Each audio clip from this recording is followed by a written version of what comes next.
February 28, 1943. All night, Lieutenant Gervard and I sat in my room.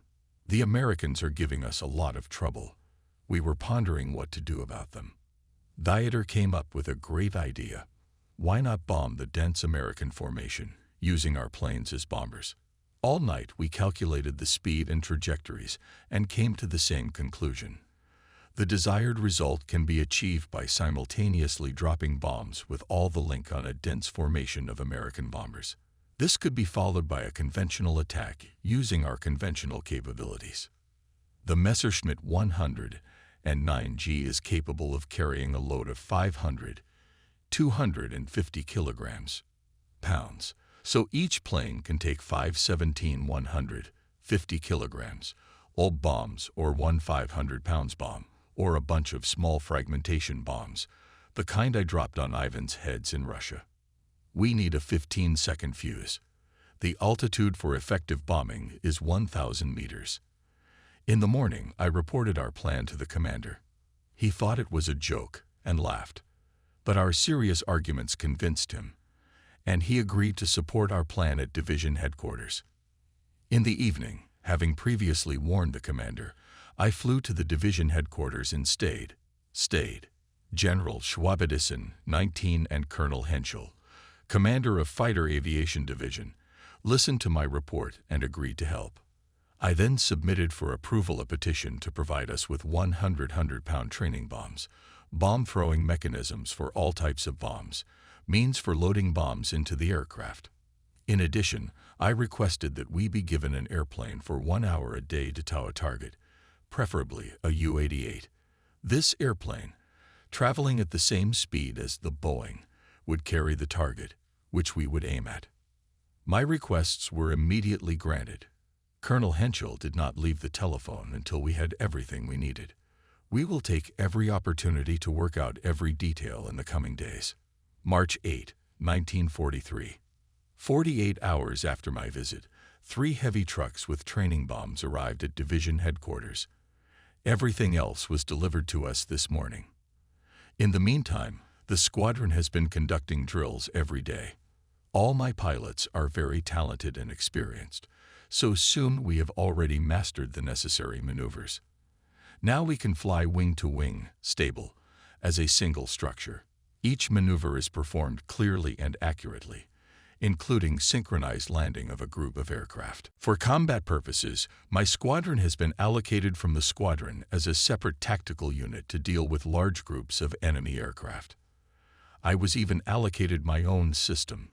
In the evening, Dieter and I dropped the first training bombs on a target towed by a Ju-88. The results were far from perfect. March 10, 1943. Today we practiced bombing at Zwischenahn all day. The results are excellent. March 12, 1943. The first batch of live bombs arrived. Now the link is ready to fulfill new tasks. March 16, 1943.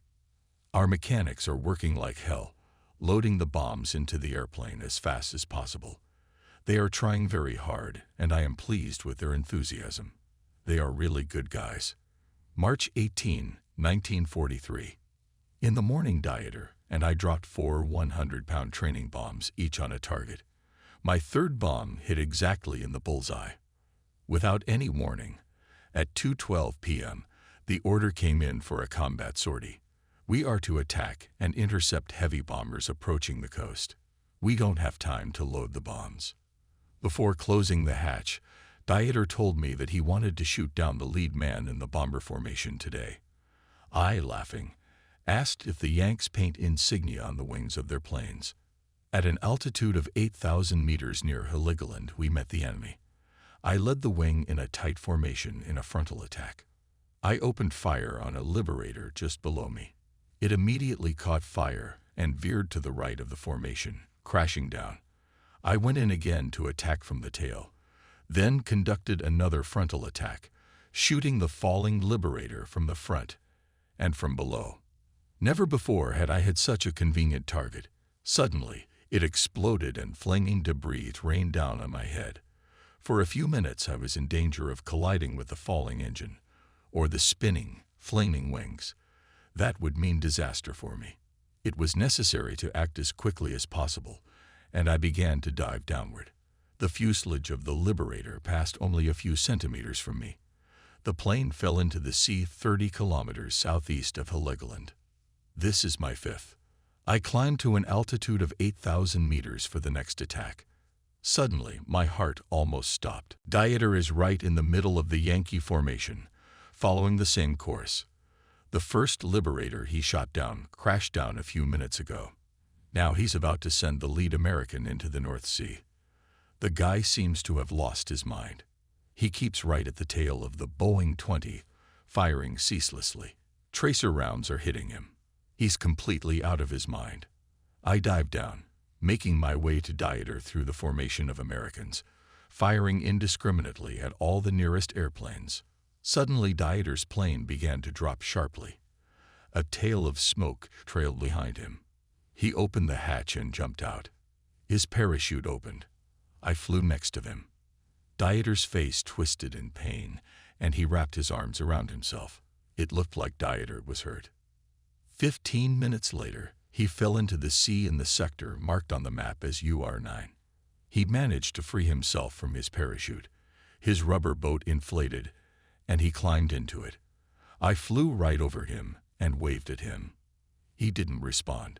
He seemed to be seriously injured, apparently in the abdomen. I immediately radioed the crash site of our downed comrade and asked for help for him, then returned to base. The mechanics were shocked at the news.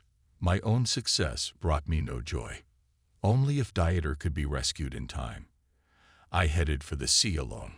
The others haven't returned yet. I can't find Dieter. I hope that one of the patrol ships noticed the falling parachutist and rushed to help. It's nightfall. Still no news of Lieutenant Gerhardt. I found a bottle of cognac in his locker. The same bottle is in my locker. Once he and I had agreed that if one of us did not return from a mission, the other would get these bottles and together with the guys would commemorate the deceased. What happened to Dieter? At midnight, the phone rang in my apartment. Lieutenant Dieter Gerhardt was found by the crew of the U.S. Falk. He's dead. I slowly hung up the phone. Dieter is dead. He was my closest friend. I took the bottle from the cupboard and went to Lieutenant Frey's house. He, along with his wife, Lilo, had stopped by to visit them. They too were waiting with great anxiety for news of Dieter. When I entered, they guessed everything without words. I handed the bottle to Frey.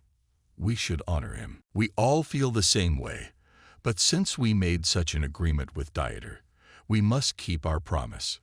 March 19, 1943. Dieter's body was brought to Cuxhaven and laid to rest in the morgue of the hospital there. I made a huge wreath. My boys put it in the Fieseler Storch, on which I am going to fly to Dieter. I'm flying over Jadevusen, over the wide mouth of the Weser. The water glistens like a mirror, smooth and calm, reflecting the rays of the rising sun. To the north stretched the sea, from where the body of my dead friend had been delivered. I landed in a small field not far from the hospital and carried the wreath to a small church. There, in the center of a white small cold room, lies Dieter, covered with a white blanket. Somebody threw back the blanket. The beautiful, slender fellow lies cold and peaceful. It is as if he is asleep, relaxed after a fierce fight and fall. His eyes are closed. The defiance is still there in his features. Sleep well, Dieter. You earned your rest by fighting and dying for our beloved fatherland. You were my best friend. I will never forget you. I am left alone, but I will continue to fight for Germany in this great battle we started together. You and I, faithful to the oath we took. March 22, 1943, 2:24 p.m. The siren wailed. Damn it. Once again, we don't have time to load the bombs. The Americans are approaching from the north, flying over the sea. They're gathered as usual in the same sector of Dora Dora, over Yarmouth. A few minutes later, we received orders to return. The enemy planes have turned back and are heading west. Will they return? After landing, the planes are immediately refueled. The pilots are waiting for a new alert. The enemy's intentions are not clear as they are constantly changing course. I tried to load a 500-pound bomb into my plane as quickly as possible. At this time, the order to take off comes in, but I am not yet ready. Eschit. Wenickers, take command. I relayed the order. Wenickers waved his hand. He understood me and started to run down the runway. The others followed him. In close formation, the formation took to the air. Sweaty mechanics work feverishly under the belly of my Gustav. I buckled in, sit in the cockpit, and impatiently smoking. Come on, faster, faster. My comrades disappeared from sight, heading toward the sea. The Yankees have crossed the coast of Holland. Done. My overloaded plane, rumbling, rolled to the far end of the runway. With a bomb, I can't launch into the wind. During the turn, my plane suddenly began to lurch to the left. A tire burst. I fired a red flare. My men realized what was wrong. 20 or 30 men climbed into the truck, which rushed toward me. The left fender was propped up by strong backs. The tire was replaced within seconds. I didn't even turn off the engine. It's all right. They scattered. I started to fan out, but the airplane tilted to the left again. Despite this, I tried to climb. After 200 meters, I took off, passing a few centimeters above the roof of the second hangar. I am climbing at full speed into the cloudless sky, heading for the sea. Above my head, I can see the exhaust traces of our and American airplanes. A battle has already broken out here. 7,000 meters. My plane is barely moving with an incredibly heavy load. I barely made it to 10,000 meters in 25 minutes. The Yanks have bombed Wilhelmshaven, as far as I can tell from the smoke and fires below. They are coming back through Heligoland. I moved slowly forward until I was over the forward machine of an enemy formation composed entirely of Boeings. For several minutes I found myself under fire from below, while with great difficulty I tried to aim, tilting one wing and the other to see the enemy planes below. 2 or 3 holes appeared on my left wing. I lit the fuse, took final aim, and dropped the bomb. It went down. Turning sideways, I watched it fall. It exploded right in the center of the bomber formation. 1 car had a wing torn off, 2 more were thrown aside. 50 kilometers west of Heligoland, my third heavy bomber crashed into the sea. There was no sign of fire. It was followed by its torn-off wing, falling, swaying like an autumn leaf. The bomb had hit its target. This hit created a furor among the high command as well. Immediately after landing, I was required to report to the commander of our wing. He himself was in the air at the same time as me and watched the fall of the Boeing. My God, Noak, you must do it again with your whole wing. I intend to do so, Mr. Commander. Do you think it will work? Frankly, I wasn't very confident of success.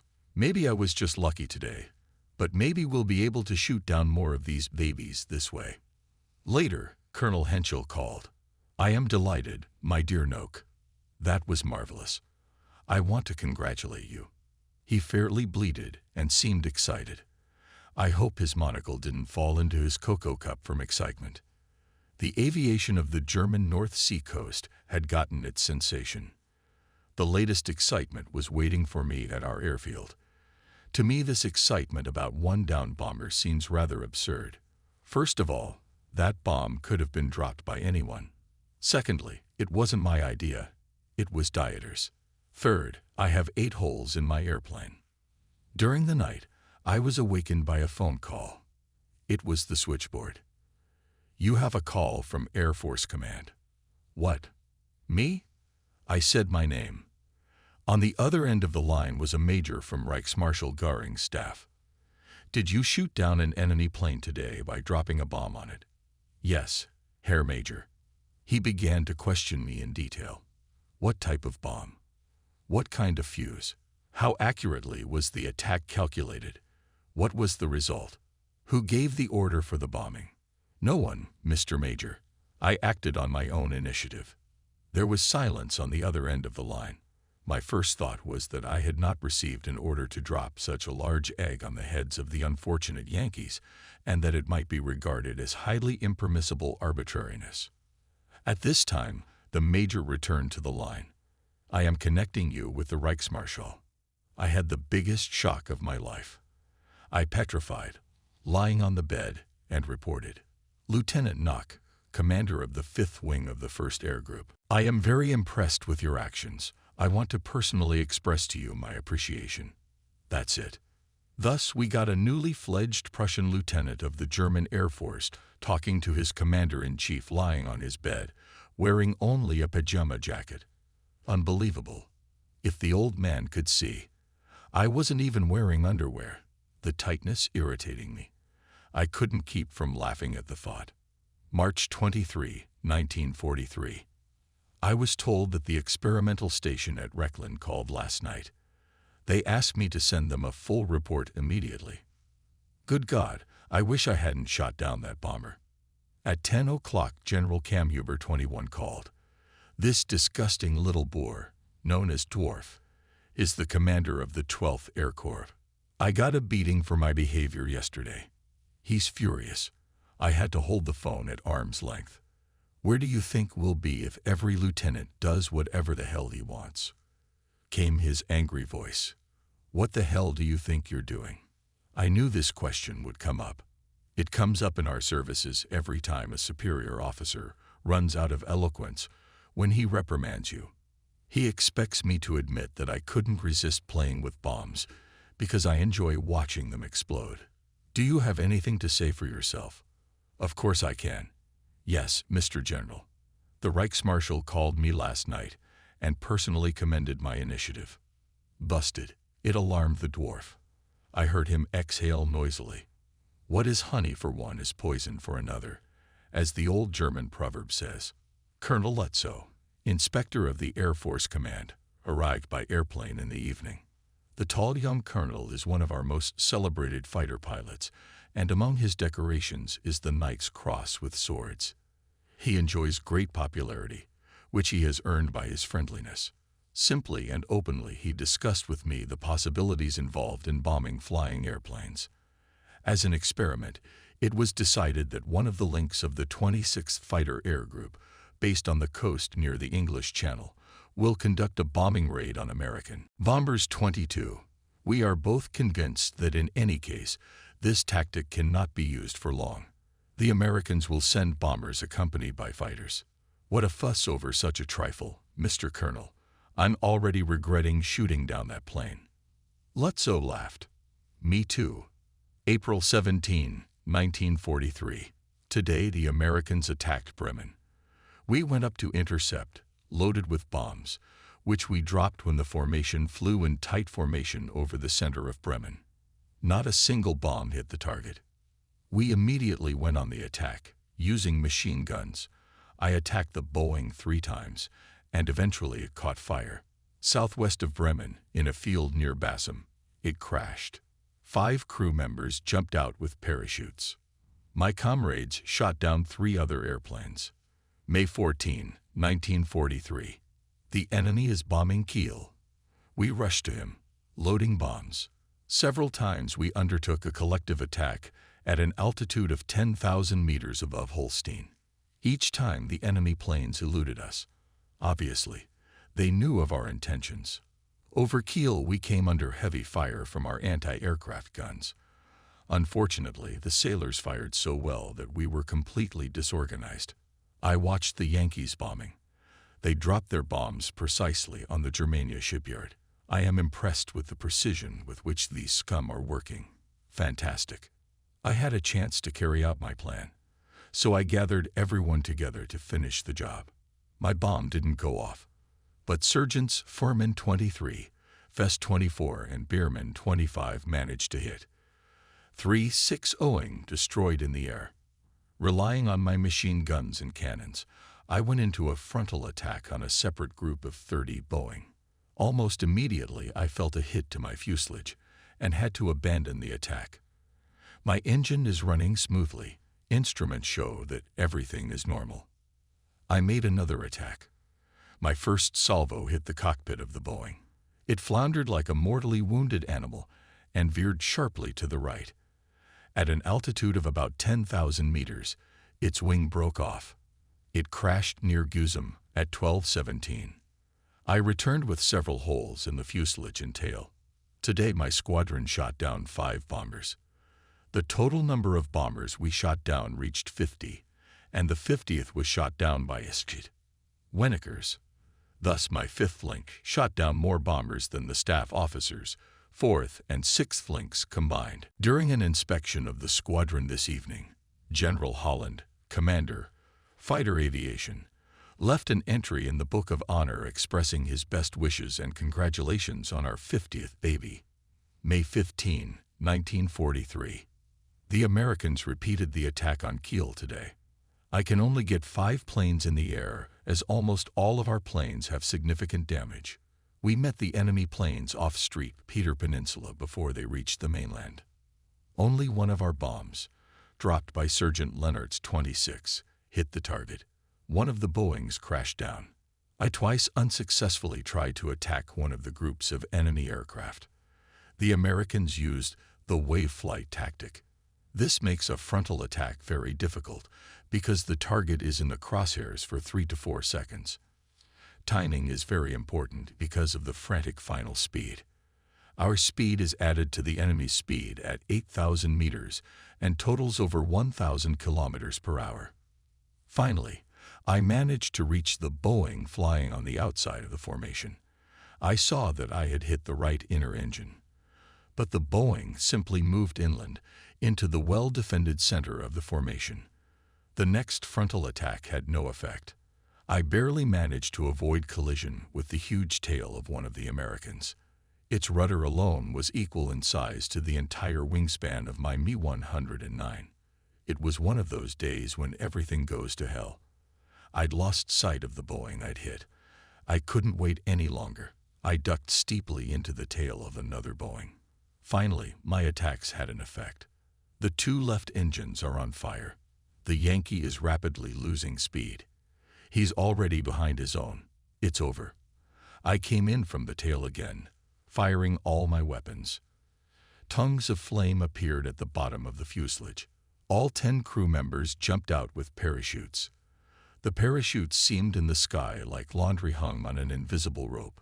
Meanwhile, the giant airplane plummeted downward, leaving a long trail of smoke, spinning uncontrollably, and finally disintegrated in midair. It crashed at 10.56 in the sector marked on the map as Tony Siegfried 4. May 18, 1943. Apart from fighting American bombers, we continue to escort naval convoys. Thus, I made my 200th combat sortie. May 19, 1943. At 13.40, I shot down my 7th heavy bomber. In the evening, an enemy scout flying at high altitude was spotted. Over Heligoland, it slipped away from me. I could not pinpoint it. It seemed to be a lightning. June 1, 1943. The Americans are again approaching over the sea. In the first attack over Heligoland, the engine of my airplane is badly damaged, as is the fuel pump. We had just taken up a position convenient for bombing. I was forced to get off my egg, after which I miraculously made it to the base.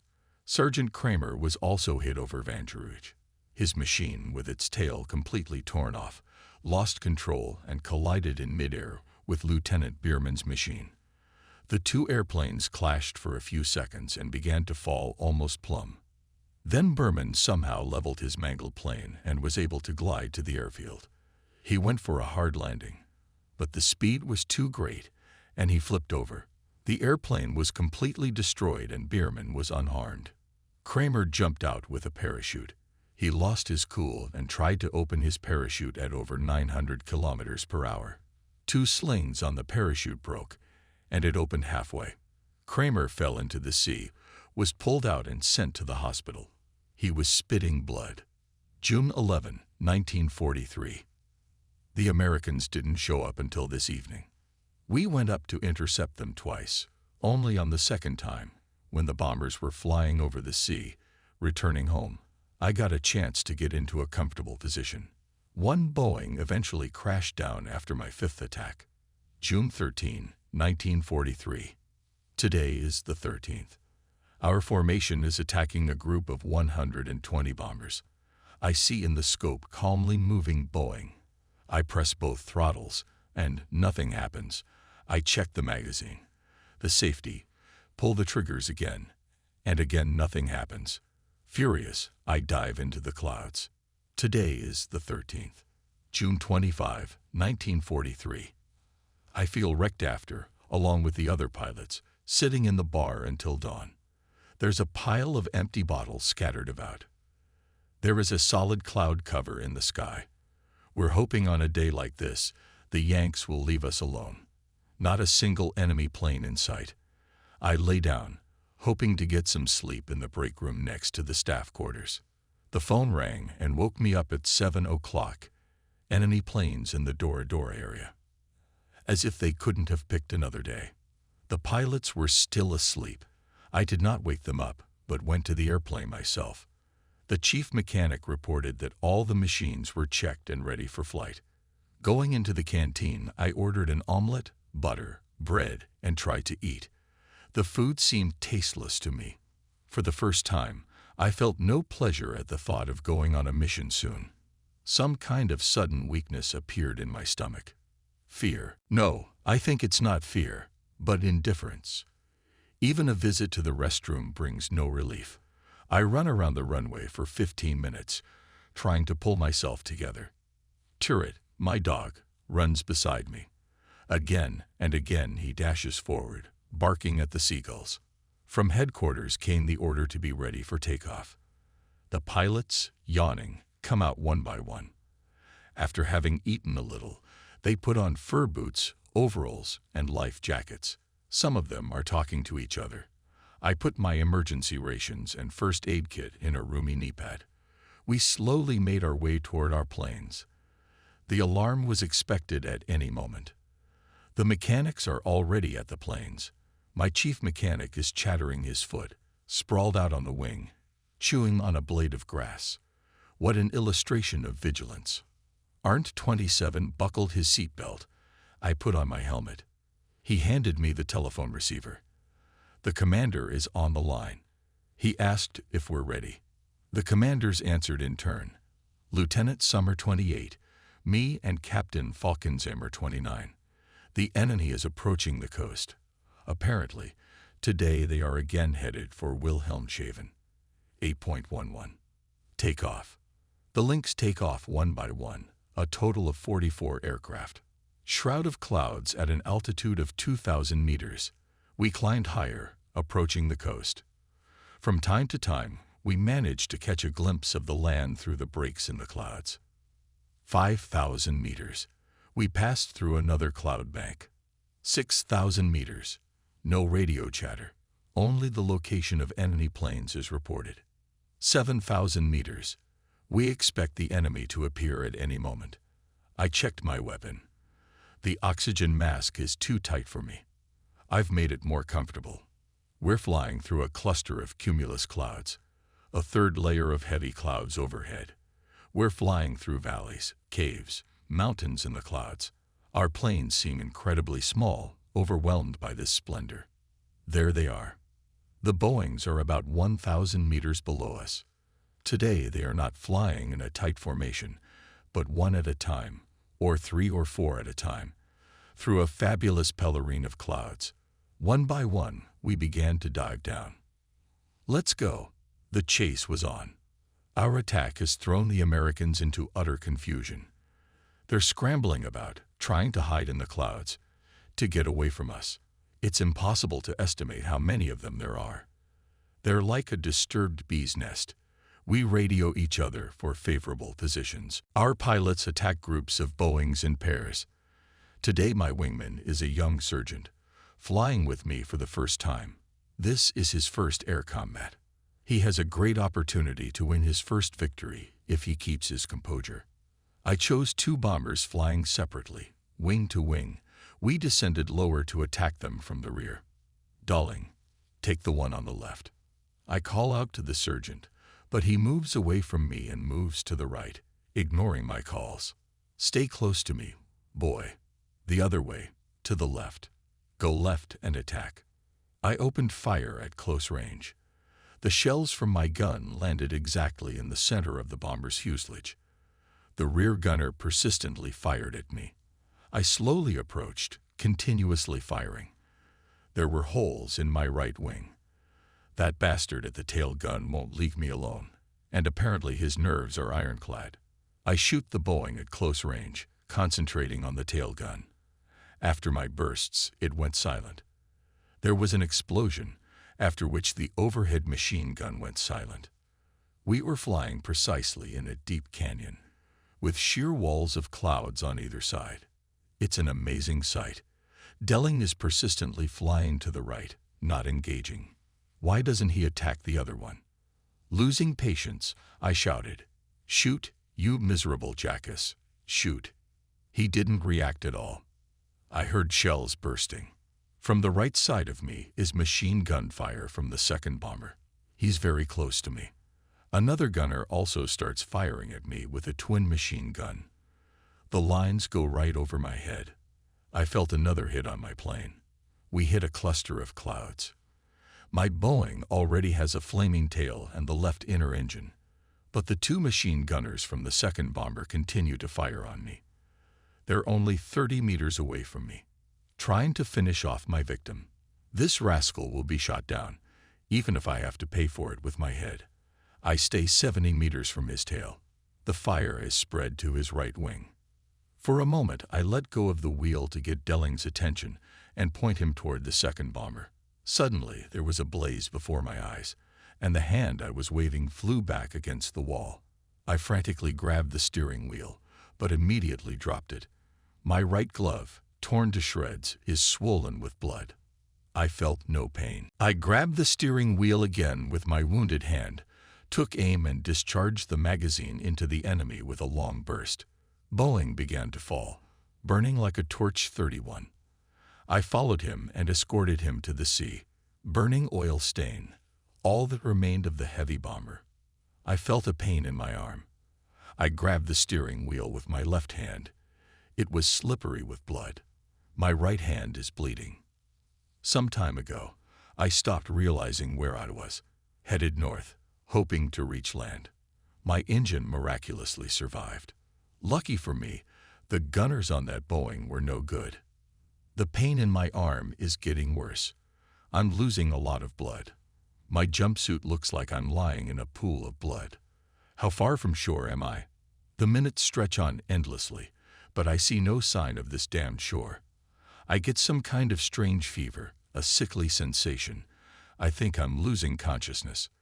The pain in my arm is excruciating. An island looms up ahead. Norderney. In 7 or 8 minutes I can land. Time drags on interminably. Finally, I'm above Javer. Despite the throbbing pain in my arm, I began to descend slowly, shaking my wings in victory. The mechanics waved their arms and caps, cheering like children. Now I needed both hands to land. I clenched my teeth. My right arm was completely numb. My mechanic was horrified to see my arm and the blood running down my overalls. The other mechanics crowded around my plane. The commander is down. At the first aid station, the doctor on duty took the glove off my hand and applied a bandage, then gave me a prophylactic injection. It's only 9 o'clock. The other planes didn't return until noon. We recorded 2 more victories. At noon, they took me to the hospital. It looks like they're going to operate. They've amputated a joint in my finger. My hand will be all right if it doesn't get gangrenous. The nurse has taken custody of me. I'm to stay here until further notice. I look out the window. My car is parked in the courtyard. Jung Meyer, my driver, is waiting for me. I cautiously looked around the long corridor. There's no one on the beach either. I can't stand the smell of a hospital. Half an hour later, I'm back at my airfield. I can't help laughing. They're probably out there looking for me. July 2, 1943. I wanted to stay with my comrades, but the squadron commander, Captain Specht, he took command of the squadron 2 months ago, ordered me to go on leave for a few days. So I went with Lilo and little Ingrid to Hameln. 3.5 years had passed since I had left my hometown. At that time I had just entered the institute and wanted to become a soldier. Now I'm back as a senior lieutenant. I was promoted to the rank a month ago and confirmed as a squad leader. I was awarded the Iron Cross of the first and second degree. I have a black patch for injury, a pilot's badge. In the last few months I have in addition received a bronze, silver, and gold wing badge for 200 combat sorties. In those days I had a youthful crush on Annalise, and now I am a married man, father of a family. Nothing has changed in my dear old town. They change my bandage every day. I walk around with my right arm in a bandage. Somehow proud of my first wound. I can't help myself. July 4, 1943. I still have almost a week of vacation left. But I realized that I missed the airfield, my comrades, my planes, and decided to return. Besides, I can't imagine my link without me. July 25, 1943. I received a sort of leather sheath to protect my bandaged arm. And now I can fly again with the aid of a strap tied to the helm. Over the past few days I have made many flights in a beautiful 4-seat Messerschmitt Typhoon airplane. Right now I'm flying over Hamburg. The British by night and the Americans by day are conducting massive bombing raids and have practically destroyed this huge city. Whole neighborhoods lie in ruins in consequence of the night bombing with incendiary bombs carried out by the British. About 100,000 people are killed. The Americans are attacking military installations during the day. I see fires blazing on the ruins. Puffs of smoke rise to a height of 1,000 meters. The smoke spreads over an area of 20 kilometers, drifting slowly toward the Baltic Sea, 140 kilometers away. There is not a cloud in the sky. Huge columns of smoke rise into the azure sky. The horror of what is happening shook me. It's a horrible picture of human suffering. I immediately want to return to the battle, despite my wounded arm. July 27, 1943. During a test flight, I realized that I could fly my Gustav by tying my hand to the steering wheel. In the evening, I took to the air with the whole link for a training flight. Until my arm is not healed, I must avoid collisions with enemy fighters, but I can attack the bomber. Unfortunately, during this flight, Sergeant Kramer, just a few days after he was discharged from the hospital, fell into the sea. He had engine trouble. We saw him go down, but there was nothing we could do to help. The airplane disappeared forever into the depths of the North Sea. July 28, 1943. A cluster of enemy planes in the Dora Dora sector. That means a combat sortie. I tied my hand to the steering wheel and took off. At 8.35, we took to the air. Bombs attached under the fuselage. Over Heligoland, we rose above the approaching bombers and dropped our bombs. Below us, a terrific picture of a huge explosion appeared. The formation of tightly flying planes completely disorganized. Several Boeing began to fall sharply. The rest were thrown aside. They narrowly avoided collision. A bomb dropped by Sergeant Festus exploded in the very center of a group of 3 bombers. All of them simultaneously crashed and broke up. More than 20 parachutes opened in the sky. There were shouts of triumph in our headphones. It was unimaginable. We were flying over the defeated enemy in sheer excitement. It took a few minutes for us to calm down. To think, Johnny Fest was able to bring down 3 monsters with 1 bomb. Several other airplanes were damaged. I shouted to my guys, "Now let's give 'em hell. We're going at the Yankees in formation." My guys are raring to go. I hear in my earphones, "Let's go. Let's go." We got within striking distance. I've got a new plane, 30mm cannon. My victim's fuselage has a huge hole in it. The pilot is panicking, trying to go down, hoping to escape. 5 or 6 bombers, some of them on fire, have veered off to the side. Now we can shoot them down one by one. One by one they fall into the sea, burning like torches. Only flaming oil slicks remain on the surface. What a hunt! Having finished off one enemy, I went back to target another. Together with Shkit, Radats, I fired on the Boeing until it caught fire. Radats finished it off as it tried to escape by turning east. Suddenly I saw one of my comrades on fire. As I got closer, I saw that it was Sergeant Heffig. Take it easy, Heffig. Don't panic. Long tongues of flame shoot out from under the fuselage. Jump, Heffig, if you don't want to fry. I ordered the others to calm down. Kramer wouldn't have crashed yesterday if he hadn't lost his cool. Sergeant Heffig parachuted in. The air currents tossed him around. First he dropped like a stone, then his parachute opened. I saw him off, circling above him. Heffig waved his hand, then pointed downward. The sea was waiting for him there. I called the base. Younger brother shot down in the area of Ulrich Quell 6. He's falling into the sea, requesting assistance. The base confirmed the reception. They will find Heffig. He drifted slowly in the air until he fell into the water. 10 planes returned to base at 9:50 without damage. The mechanics carried us in their arms from the planes to the barracks. They were ecstatic. Arndt, my mechanic, congratulated me and for the 6th time gave me a ceremonial flower pot with the words, "Every time I give this old pot as a gift." And I wanted to save me money. There is unprecedented merriment at the airfield. Pilots tell the soldiers about the past battle. Today we have 11 more planes shot down. 11 bombers will no longer bomb Hamburg. A rescue team fished out Heffig along with a company of his fellow Americans. In the evening, Heffig arrived from Heligoland, where he had been taken with the Americans. He was in fine spirits, unharmed save for a slight burn on his forehead. "Yes, boys, what a great party," was all he could say in response to his comrades' congratulations.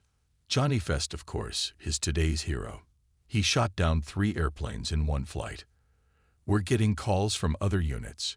They saw our fight and congratulate us on our success. I'm really proud of my 5th. I myself have the 13th on my record.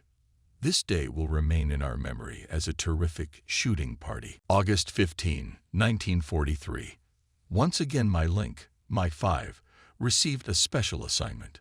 Under the wings of our airplanes, they installed something strange looking like a stovepipe. They were called stovepipes. In reality, they are launchers for mortar shells, or rather for rockets. They consist of a fuel compartment, an explosive compartment, and a timed fuse. It looks like our planes are about to be fitted with heavy artillery. Our job is to position ourselves 700 meters behind the enemy formation and use this clever thing to fire rockets. August 17, 1943. Early in the morning, we were suddenly moved over the Rhine, 200 kilometers to the south. Massive attacks by American bombers are expected in central Germany. We should work in cooperation with air units stationed in that sector. But after only 90 minutes, we were given a new order to move to Gilsrin, in Holland. Several beautiful girls brought us food and entreated the pilots to a delightful breakfast right by the airplanes. The wide runway glistened in the hot sun. The Tommies had treated it with bombs a few nights ago, when our night bombers landed here. I learned that Senior Lieutenant Geiger, an old comrade of mine from my days at the military academy, was also serving here. Immediately after my phone call, he arrived. Outwardly, he has changed a lot. I hardly recognized him. And he insists that I haven't changed a bit. Geiger is a night fighter commander who was awarded the Knight's Cross a few weeks ago. His character has not changed. The same honest Prussian, serious and persistent as before. At 13.15, the alarm was sounded. Geiger waved to me as I drove out onto the runway. Over Antwerp, we met Boeings escorted by Spitfires. Because of my stovepipes, I am not allowed to engage them. I want to use them only in case of urgent need. Right now, we have to wait for the right opportunity to attack.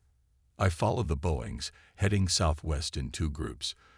Try not to get too close to them, and wait for the moment when the Spitfires fly back to England.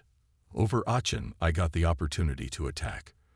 But before I could fire, they punched through my left wing and blew off the tube. I could barely keep the airplane in line.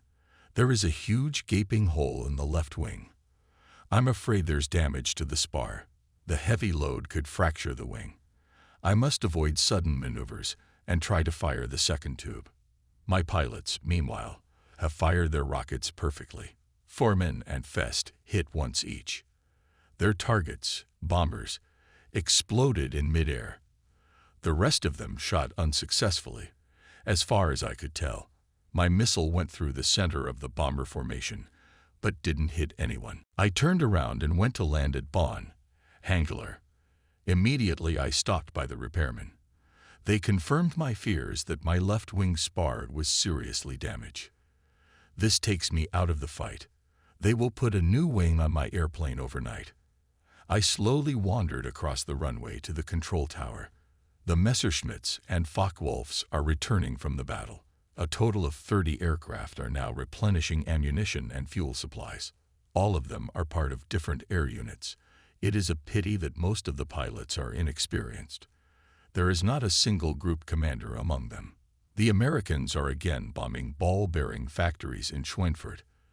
They passed overhead at a tremendous altitude, heading southeast. I am plagued by the thought that my airplane is unfit to fly. I decided to fly the damaged airplane no matter what. Ignoring the mechanic's prohibition, I loaded my ammunition and refueled. I gathered all the pilots on the airfield and told them that they were coming under my command. We took to the air together, the large compact group at 17.00. The Americans are already returning home at this time. I hope to give them a lot of trouble. I must treat my airplane like a basket full of eggs. We quickly climbed to an altitude of 7,000 meters. There are about 150 Boeings flying in formation right in front of us. We are gradually approaching them. I send the pilots to attack one by one. And myself, remaining slightly behind, chose a separately flying bomber. From a distance of 150 meters, opened fire in short bursts. The Americans returned fire, their tracer shells whizzing around, very close above my head. These pearl necklaces are getting denser and denser. I think there is too much metal in the air. I find myself in a very disadvantageous position, having to fly behind a group of bombers for several minutes without being able to attack. Anxiously, I look at the wing with the breach. Suddenly, my exhausted airplane is hit by a hail of fire. Despite this, the engine is running fine. I ducked, and it got a little easier. Approaching 100 meters to my victim, I slowly took aim. My plane shuddered from the impact. From the sound of it, the shell hit the fuselage, and I hit the target. The Yankees' plane was on fire, veering to the left of the main group.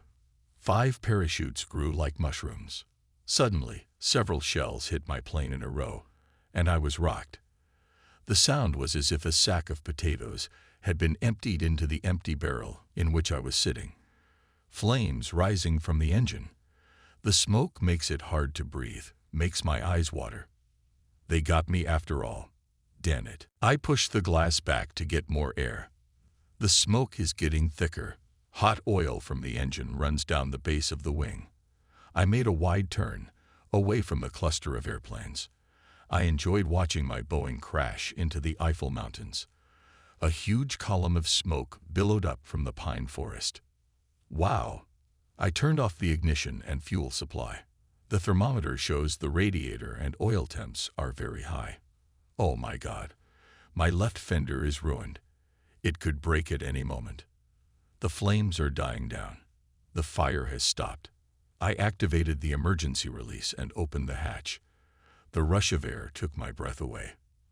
The wind nearly ripped off my helmet and picked up the scarf around my neck. Should I jump? My Gustav has multiple breaches, but it's still flying. I stopped the propeller and began to plan. Heading east, losing altitude. The wind whistles over the wings and fuselage, and I'm drenched in sweat. Ahead was the Rhine River, a silver ribbon crossing a sun-dried field. The broad plain of the Rhineland blazes with heat. 4,000 meters. If I'm a little lucky, I can make it to Hanglar Airfield, near Bonn. 3,000 meters. I think I'm losing altitude too fast. A Messerschmitt 109 is not a glider. How's my engine? I turned on the ignition, leveled the roll, lowered the nose to increase forward speed. The engine rumbled and rattled, but it started. It worked. Not daring to increase speed, cautiously returned to an altitude of 4,000 meters. Again there was smoke and the smell of burning. Hurry to turn off the ignition and plan again. I won't make it to Hangalar. I can't turn the engine back on. 2,000 meters, 1,500, 1,000. I notice something that looks like a large field and begin to descend. The ground is rushing towards me. I prepared to land on the fuselage by turning on the ignition again. The engine started. I need to make tighter circles to land on this field. Suddenly, the engine squealed, rumbled, and stopped altogether. That's it. The engine is silent. The propeller froze, as if it were clamped in a vise. The airplane grew heavy and out of control. Speeds dropping, left wings falling off. Goddamn it. I lowered the nose and regained control. The houses of the village glimmer below. My speedometer reads 500 kilometers per hour. I almost hit the tops of the tall trees. 400 kilometers per hour. I must land. 300 kilometers per hour. I'm hitting trees. The speedometer reads 250 kilometers per hour. I hit 2 or 3 wooden fences. The debris from the posts is scattered all over the place. Dust and clods of earth kicked up in the air. I touched the ground with my seatbelt tightened and my feet on the steering pedals. A stone fence appeared ahead. God help me. Impact. There was dead silence. I loosened my seatbelt and crawled out of the seat. My Gustav looked like an old bucket that had been kicked and trampled. All that's left of it is rubble. Nothing left but the tail landing gear. Blood oozes from my sleeve. August 18, 1943. Today the rescue plane of the VA Squadron has been picking up downed pilots all day. We call it the flying garbage truck. My return to Javer at noon was greeted with loud shouts of joy. I still had shrapnel in my right arm. The doctor at Hangalar extracted them last night. August 19, 1943. In the future, our airplanes will be equipped with additional fuel tanks to increase flight time. The squadron is tasked with combat missions in the center and south of Germany. Gustavs in my squadron have become clumsy and hard to control because of the heavy tubes and everything else loaded on them. September 27, 1943. Enemy plane spotted in the Dora Dora sector. It's time for takeoff again. 10.30. We are on standby. 10.45. Ready for takeoff. I got a new airplane. Arndt polished it until the machine shone like a mirror, so the speed of the plane will increase by 12 kilometers per hour. 10.55. Signal for takeoff. As usual, the loudspeakers blare. All hands to take off. All hands to take off. The sky is completely covered with clouds. We rise above the clouds at a height of 3,000 meters, and at the same moment we see Boeings right above us. We fly a parallel course to the east at an altitude of 6,000 meters. Now they are not far from us. I ordered the pilots to dump the reserve tanks, although they are full. We swiftly went in for the attack, trying to get into a convenient position to fire missiles. When we had already reached the target, the Americans split into groups of 30 to 40 planes and began to change course from time to time. Wet tails against the background of clouds moved in zigzags. Approaching at a distance of 600 meters, I ordered to open fire from missiles. The next moment, a fantastic picture opened before my eyes. 2 of my missiles hit the Boeing. I saw a huge ball of fire. The airplane exploded in the air along with its terrible cargo. Blazing and smoking fragments began to fall down. Wennekers also took a direct hit. His victim, engulfed in flames, collapsed to the ground. My wingman, Reinhardt, fired a rocket that exploded behind the Boeing. The bomber seems to have damage to its fuselage and turns left. I watch as Reinhardt rushed after him, and firing all the machine guns, nestled in the tail of the American. Suddenly, my attention was drawn to a strange, very fast airplane that appeared from behind 2 bombers. Who could it be? As far as I know, From our side, and the operation involved only Messerschmitt and Focke-Wulf. These strange planes are circling over the bombers. If they are German fighters, why are they not attacking the bombers? I climbed higher to get a good look at them. Good God, 12 or 14 airplanes. The Yanks are coming with fighter escorts. I warned my comrades by radio. Since I couldn't attack the fighters alone, I went into a dive, descending toward the bombers. Suddenly, 4 more strange single-engine planes swooped down behind me. They had a white star and wide white stripes on their wings. Damn it, they're Thunderbolts. I've never seen them before. I dived for them immediately. They veered sharply to the left, heading for a lone Boeing with 2 external engines stopped. On his tail hangs a Messerschmitt. It's Reinhardt. The dummy sees only his prey and is unaware of the enemy fighters behind him. Reinhardt, Reinhardt, wake up. There are Thunderbolts behind you. Reinhardt did not answer, continuing to shoot his victim. I went after the Thunderbolts. One of them opened fire on my wingman. He kept firing at the bomber. Now the lead Thunderbolt was in my sights. One burst from the machine gun is enough. It is engulfed in fire and has plummeted downward, entering a corkscrew. This is my second victory today. An explosion was heard in my plane. I turned around.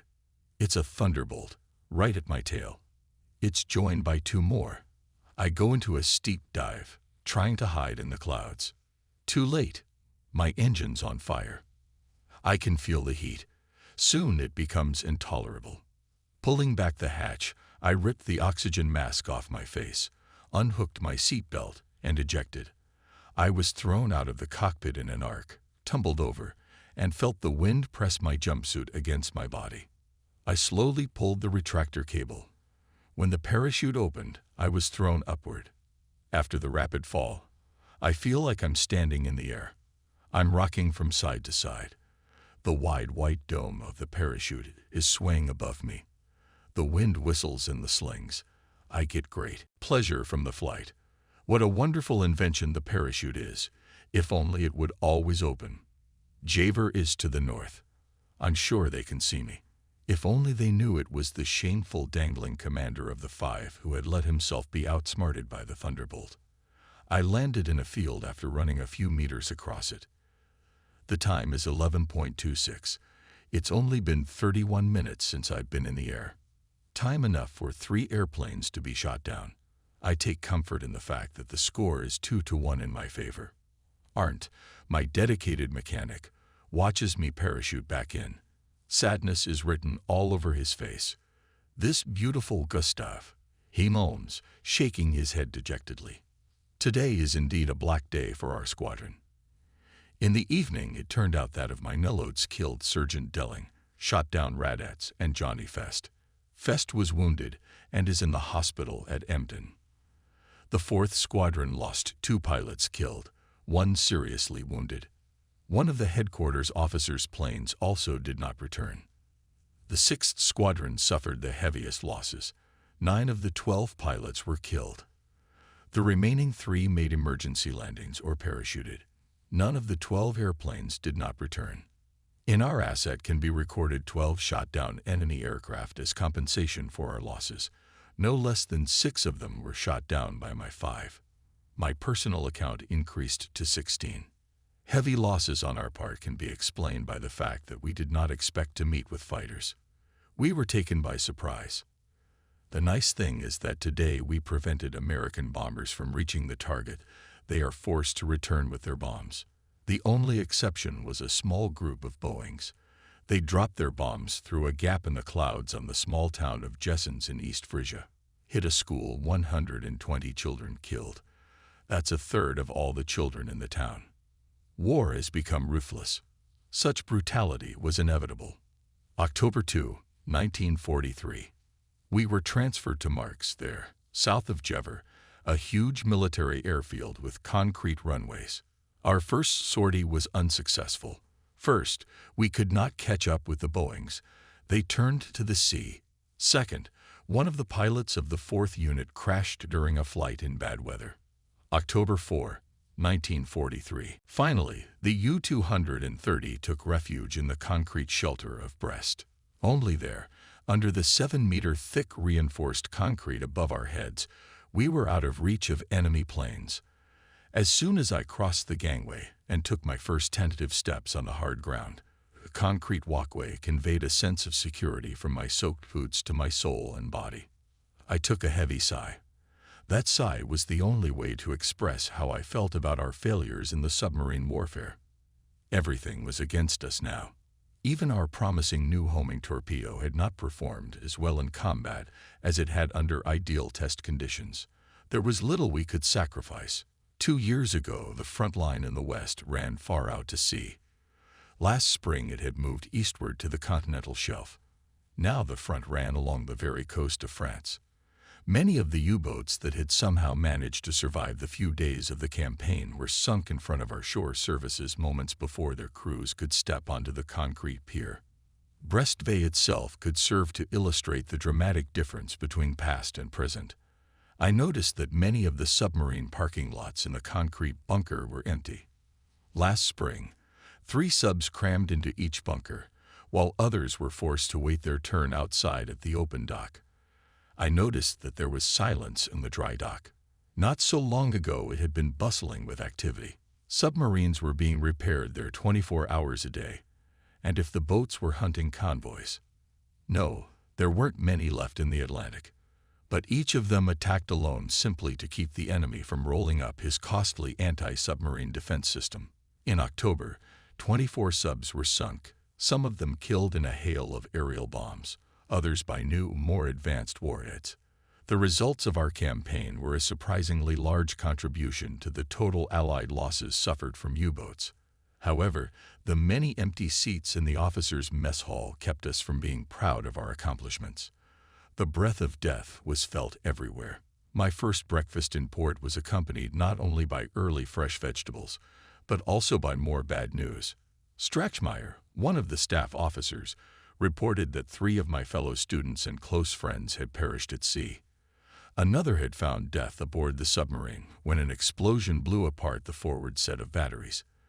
The boat returned to port, but my friend was buried in the Atlantic. Strachmeyer then stunned me with the news that Gerloff and Goebel, my shipmates on the U-557, had perished with their boats over the summer.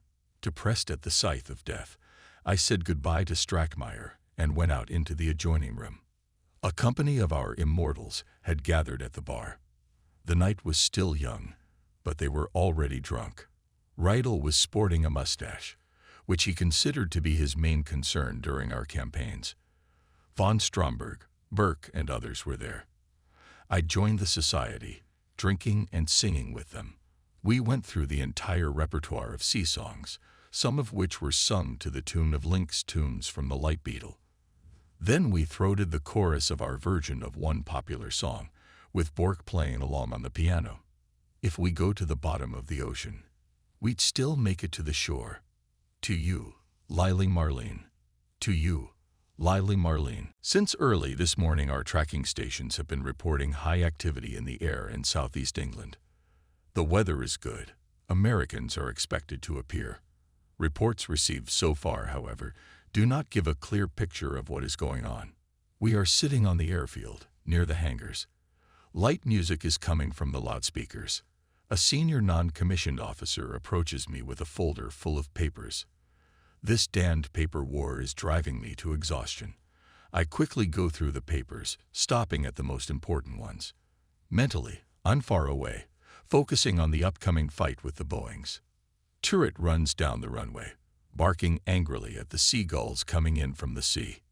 Yesterday I took him to hunt rabbits. Turret is a fine hunting dog, quick, smart, and cheerful. Suddenly, the music on the loudspeaker stopped. "Attention all units. Attention all units," announces readiness for takeoff. Mechanics rushed to the planes. The pilots run after them.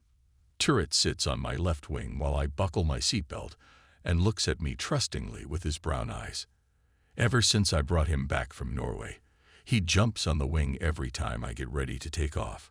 Only after the engine starts does the wind blow him off the wing. Then he chases the taking off airplane until it's out of sight. Arndt handed me a telephone receiver. The squad leaders report to Captain Specht. He explains the situation. The Americans are approaching North Holland from the sea. Today, for the first time, we are going to go into a frontal attack in a tight formation of the whole squadron. It's more than 40 airplanes. At 9.32 from the division headquarters came the order to take off. One link after another rises into the air, laying the left turn and adjusting to the main line of the squadron. Course 360 is the order from the base. We are gradually gaining altitude. The silence in the air is practically unbroken. At an altitude of 7,000 meters behind our aircraft begins to stretch a white trail. It's cold. Frost appears on the oxygen mask at my mouth and nose. Every now and then I slap myself hard on the thighs to keep warm. We see enemy planes, about 300 or 400 heavy bombers, far to the west. The commander sets a course toward them. In a few minutes we are already breaking into the line of enemy planes, firing all kinds of weapons. I'm at full speed rushing to the Liberator. Fire. I dive under its huge fuselage to avoid collision, moving along the right edge of the enemy formation. Going up, I make a left turn and come back to attack. As often happened when we ran out of champagne, patience, or wit, we decided to visit Madame and her girls in the casino bar. Without removing my Navy uniform, I squeezed into a crowded automobile that sped through the night city. The casino bar was noisy, smoky, and bright. There were already a few buddies from the first flotilla there. We were greeted with cheers and cheering. Madame was as charming as ever, and her merchandise possessed characteristics that distinguished the casino bar from other establishments of its kind. She greeted me kindly, but with a touch of reproach.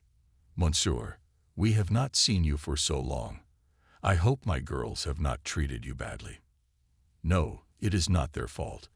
It is the fact that I interrupted my explanation when I remembered that her establishment might be a center of Allied espionage. I was carried away by the tide, Madame. I finished my answer. She offered to make my choice of partner, but I had no particular plans for the night. I sat at the bar sipping drinks, listening to loud music on the phonograph, watching my friends. Neither the damsels nor the champagne encouraged me, though oblivion in amusement was our chief desire in these gloomy days. I realized that the casino bar had lost its attraction for me. Just as the clock struck midnight, the air raid sirens began to wail. My friends hurried out of the establishment. The bombs didn't scare them. They just didn't want any accident to keep them out too long. It would hurt their reputations. The sirens continued to howl as we walked through the streets of Brest, listening to the thudding shots of anti-aircraft guns beating outside the city in the direction of Cape Kizan. Having no time to return to the military town, most of my friends used the bomb shelter before the planes appeared in the sky over Brest.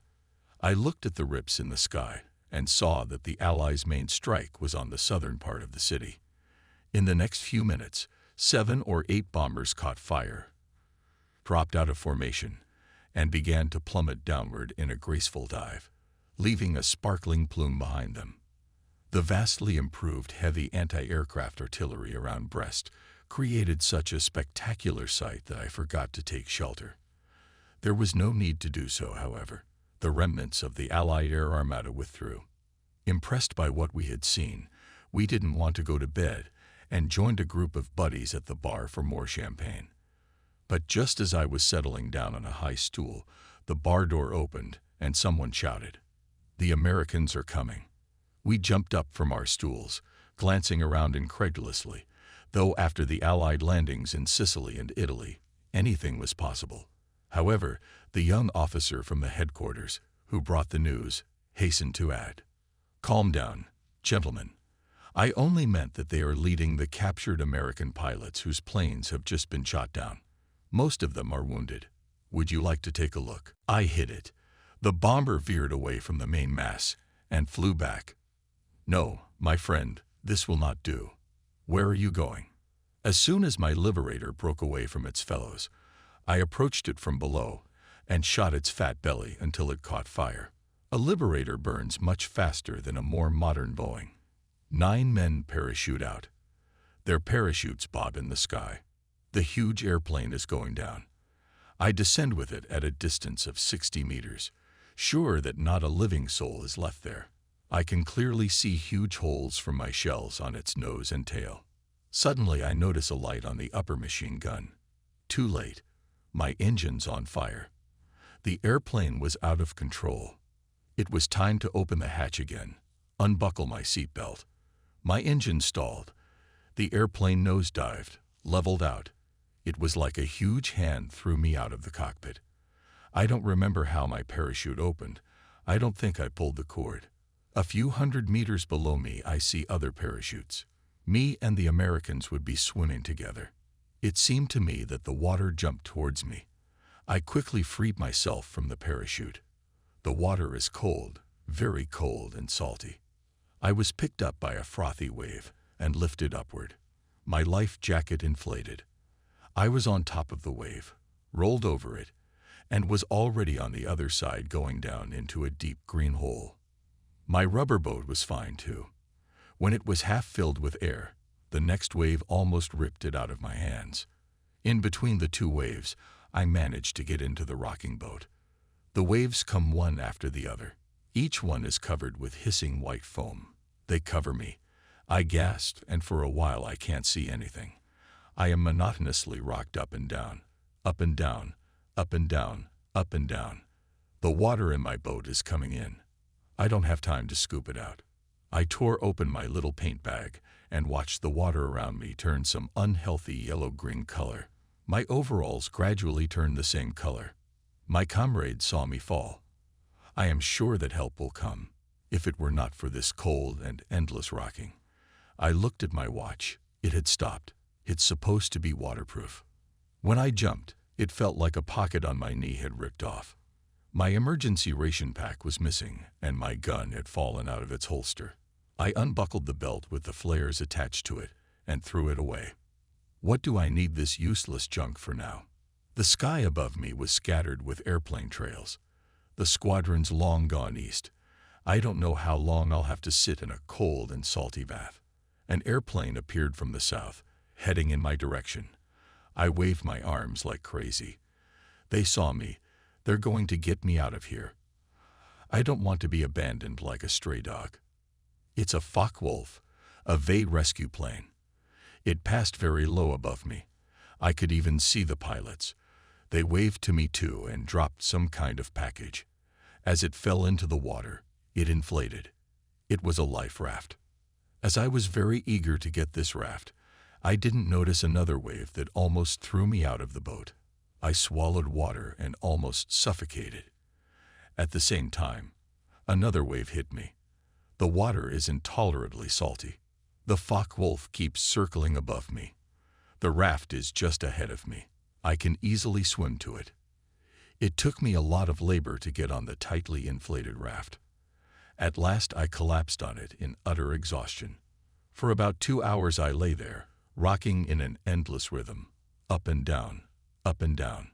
The silhouette of a rescue ship loomed. Strong hands lifted me to the deck. Saved. Wrapped in a warm blanket, I was transported to Heligoland.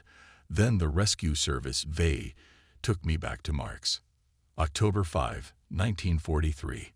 All day long I have been tormented by a hangover. All night, along with the pilots, we celebrated someone's birthday. It was incredible. The room today looks like ruins after a battle. In the evening, I took to the air with 4 airplanes to search for people missing at sea. Yesterday, I was bobbing on the waves myself, and today we are looking for the survivors of the crew of a ship that sank yesterday after being blown up by a mine. There's a heavy fog on the sea. After an hour and a half of unsuccessful search, we return to the base. The sea has again taken its next victim. I was lucky to escape this fate. October 8, 1943. Today I made the following entry in my logbook. Date, October 8. Takeoff, 14.22. Marks. Landing, 15.21. Marks. Flight duration, 59 minutes. Notes: a group of bombers escorted by fighters intercepted in North Holland. One bomber is shot down south of Dollard. October 9, 1943. The night was getting more and more interesting. I rushed to the naval hospital nearby to see the foreigners from across the ocean. The hospital courtyard was flooded with the light of numerous lamps. 2 or 3 times at intervals, trucks or ambulances drove in and stopped in a parking spot. Around them, orderlies, nurses, and mere gawkers crowded at the entrance.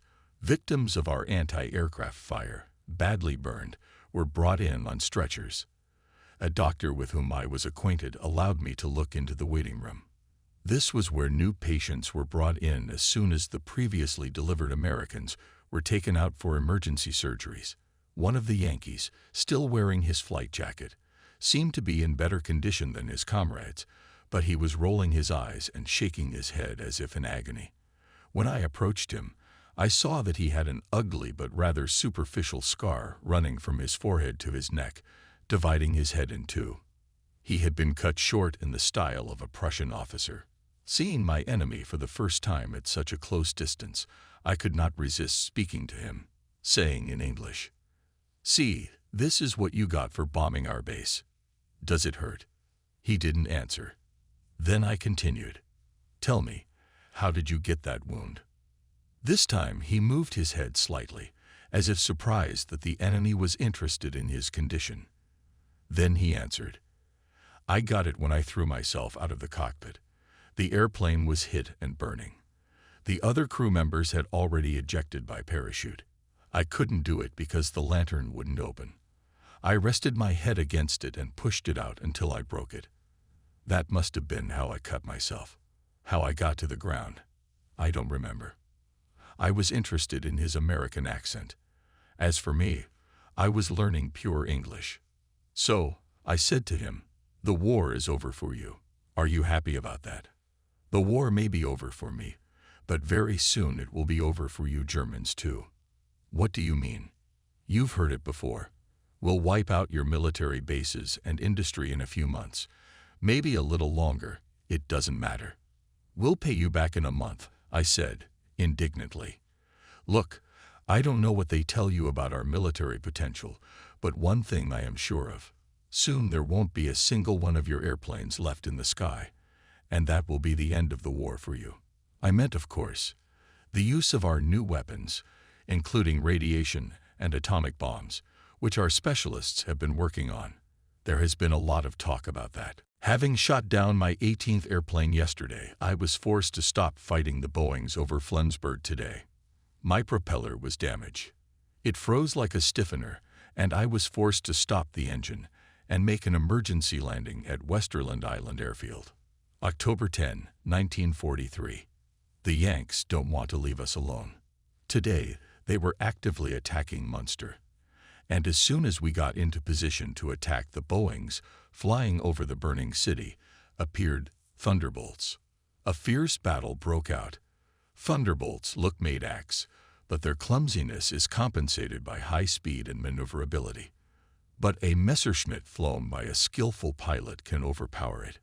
During the battle, I watched as Messerschmitt 110, one of the aircraft of the 76th Fighter Bomber Wing, fired 4 missiles at a group of Boeing. 2 of them exploded in midair. After that, several thunderbolts rushed after the hero. Non-commissioned officers, Baron, Furman, and I rushed after them. After my first turn, one of the thunderbolts exploded right in front of me. Furman shot down another. After that, all the other thunderbolts started following us. We did everything we could to shake them off our tail. I did all the maneuvers I was capable of, and practically did a demonstration of aerobatics. Eventually I got away from them by bringing the airplane into a vertical corkscrew. I knew that the Thunderbolt could not perform such a maneuver. Unfortunately, neither Baron nor Furman could follow my example. They are in a very difficult position, with 10 or 12 Yanks hanging on their tails, while our fighter bombers have disappeared from sight.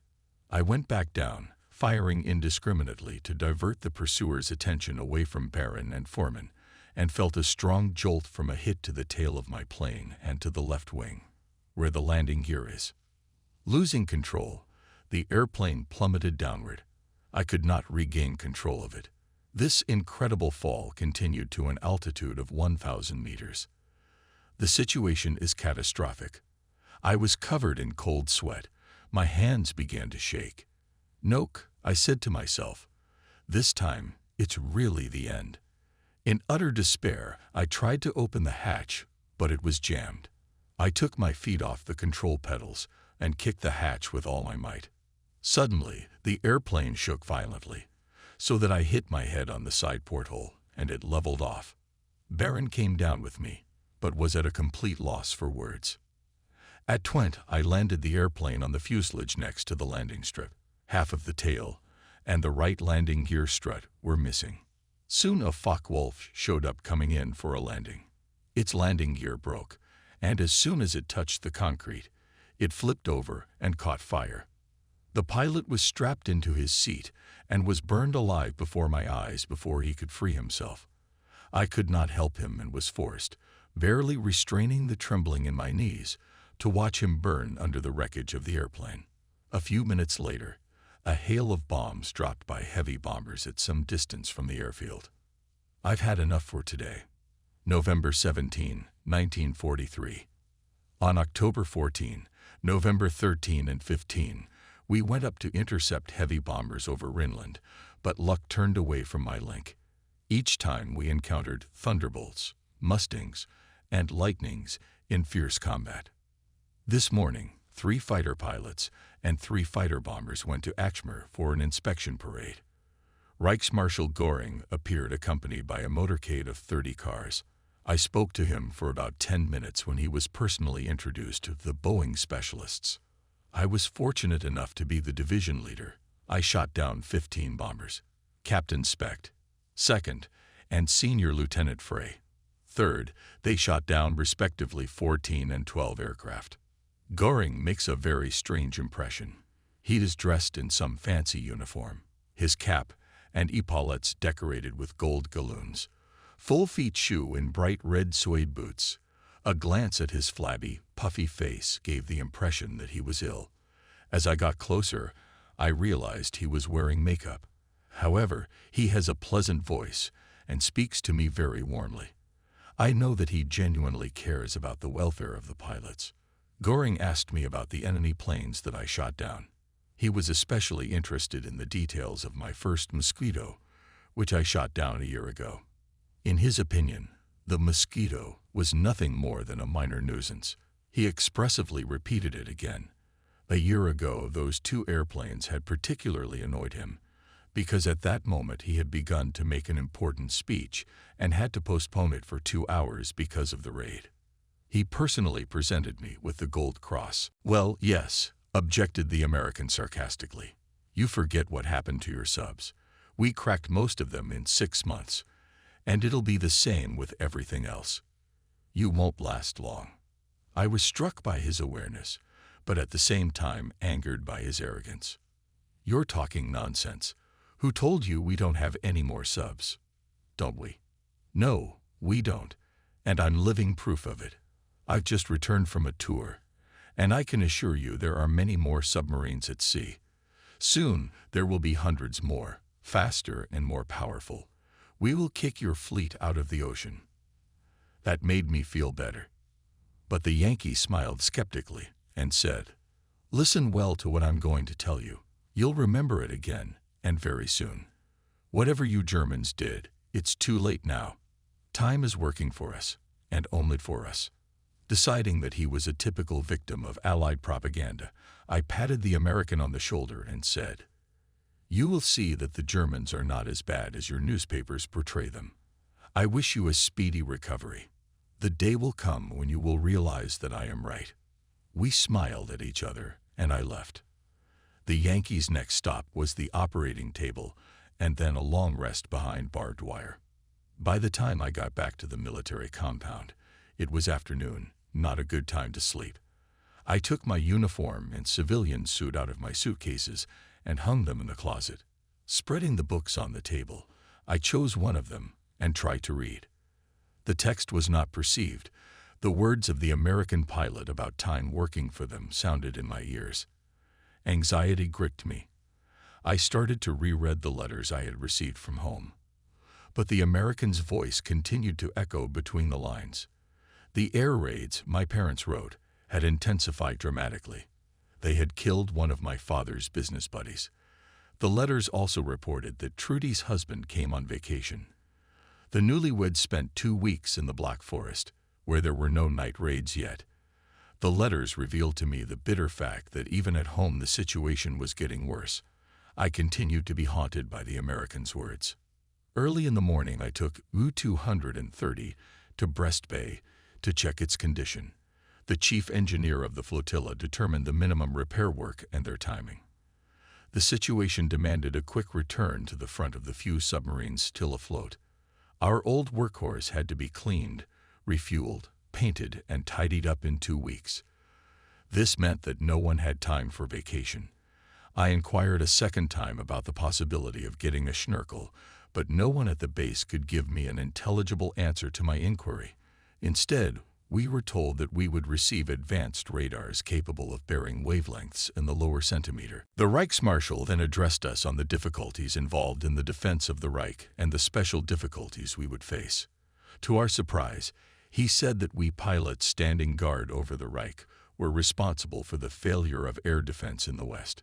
He referred to the astounding efforts of the Royal Air Force pilots in the battle for Britain and called their courage a shining example for us. That part of his speech I agree with completely. But it seems to me that, in spite of everything, the commander of the German Air Force has a very vague idea of what happens when we face strong American air units. It is impossible not to admit that on the technical side of the flight data of our aircraft are below all estimation. After the victories in Poland and France, the top leadership of the German Air Force is simply resting on its laurels. The number of units standing in the defense of the Reich is completely inconsistent with the task at hand. The numerical superiority of the enemy at least 8-1. Success, which was achieved against the background of crushing superiority of the enemy, we owe solely to the outstanding moral and fighting qualities of our pilots. We need more airplanes, better engines, and fewer staff rats. November 19, 1943.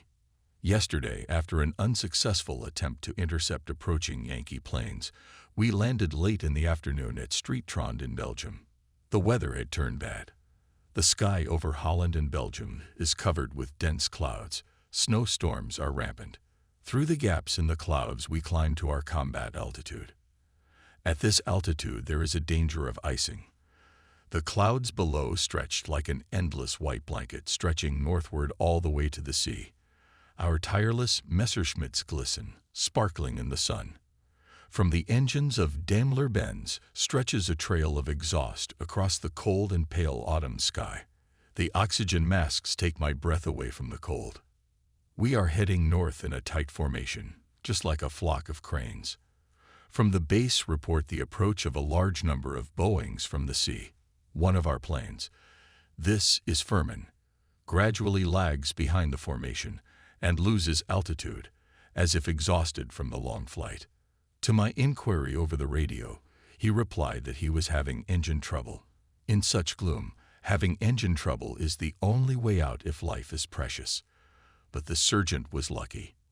His engine didn't stall, and after an hour of flying we turned back as the enemy bombers returned to their base. The thunderbolts would have shot his barely moving machine like a duck on a nest. Through a welcoming gap in the clouds, I led my formation into Streetrand. Erich Furman was the last to land, his airplane jerking along the tattered turf at the end of the landing strip. A light snow had begun to fall, quite unusual in these parts at this time of year. Before we could even warm ourselves by the stove in the mess hall, our airplanes were covered with a thick layer of snow and looked like petrified monsters from some fairy tale.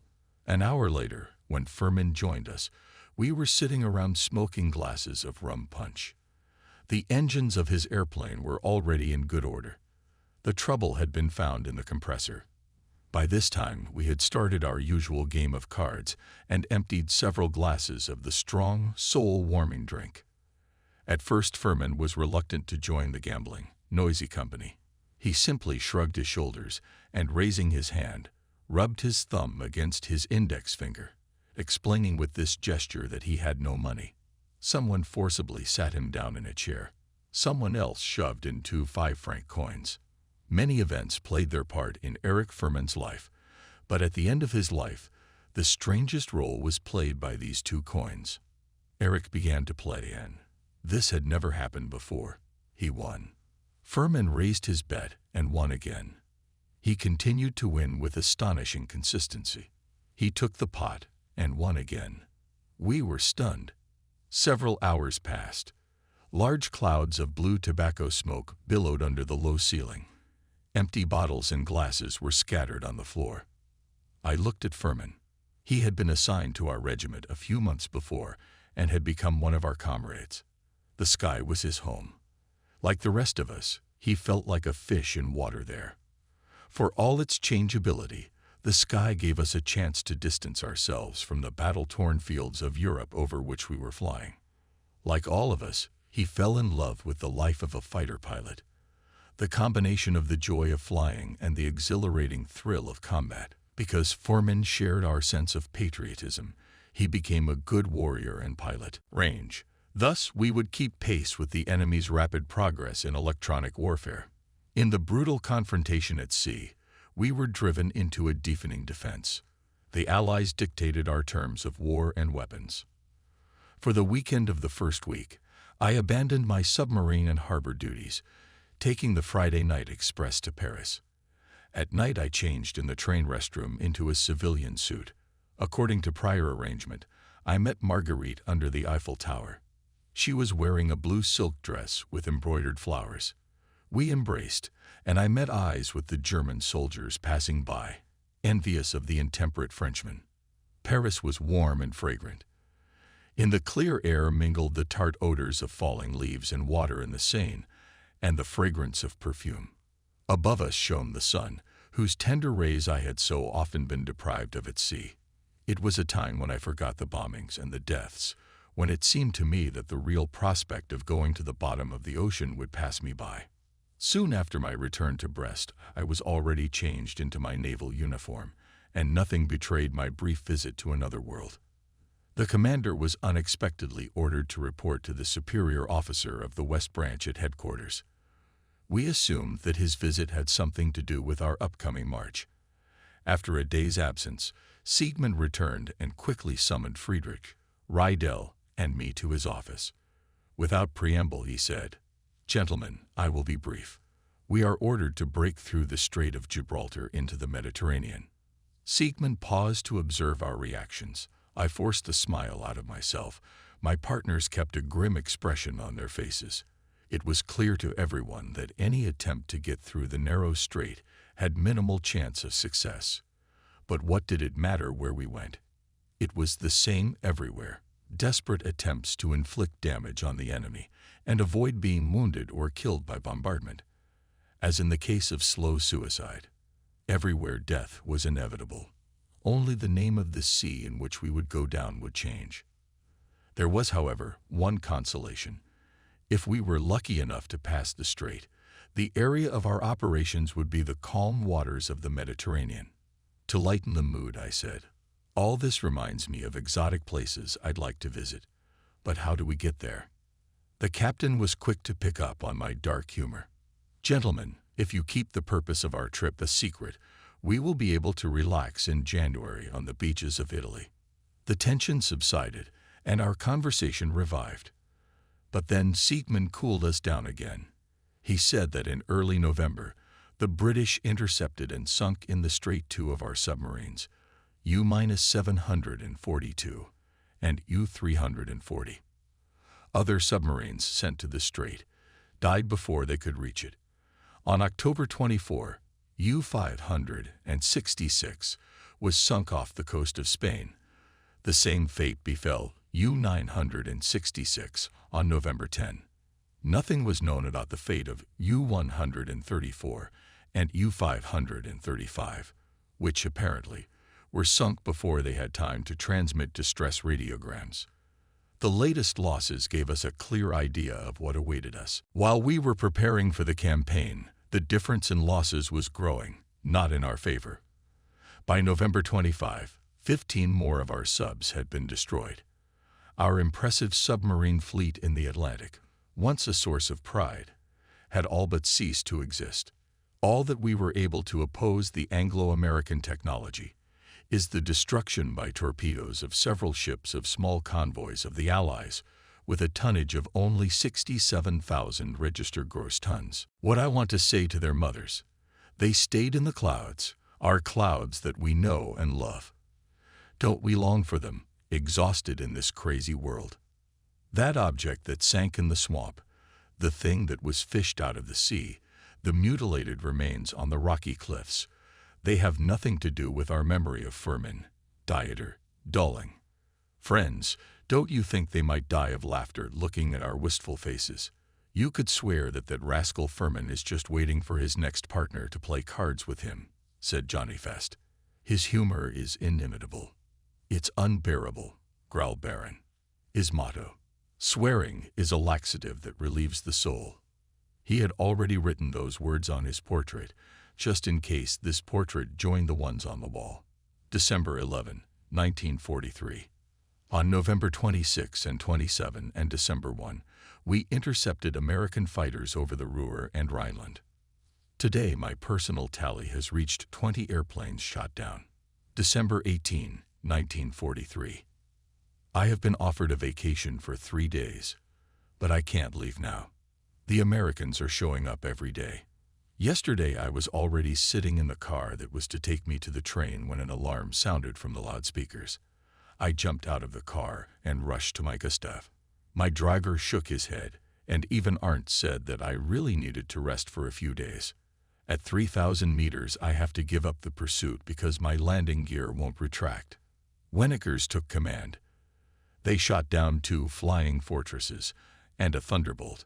It seems they can do without me after all. I'm leaving today. Jungmeyer drove me to the train station. Standing on the platform, I see the squadron going up to battle. I have seen them from the train window for a long time. For the first time in a year, I am not with them. December 20, 1943. Lilo and I are back in Berlin. We plan to spend a few fun days here, visiting old friends, going to the opera, and plays. We hardly recognized Berlin. Everything has changed so much here. The city is flooded with hundreds and thousands of foreigners. Dutch, French, Danes, Belgians, Romanians, Bulgarians, Poles, Czechs, Norwegians, Greeks, Italians, Spaniards. Any of the European languages can be heard in crowded movie theaters, cabarets, restaurants, in the subway, on the streets. Everywhere, they displaced Berliners. Lilo and I couldn't find a place to sit down.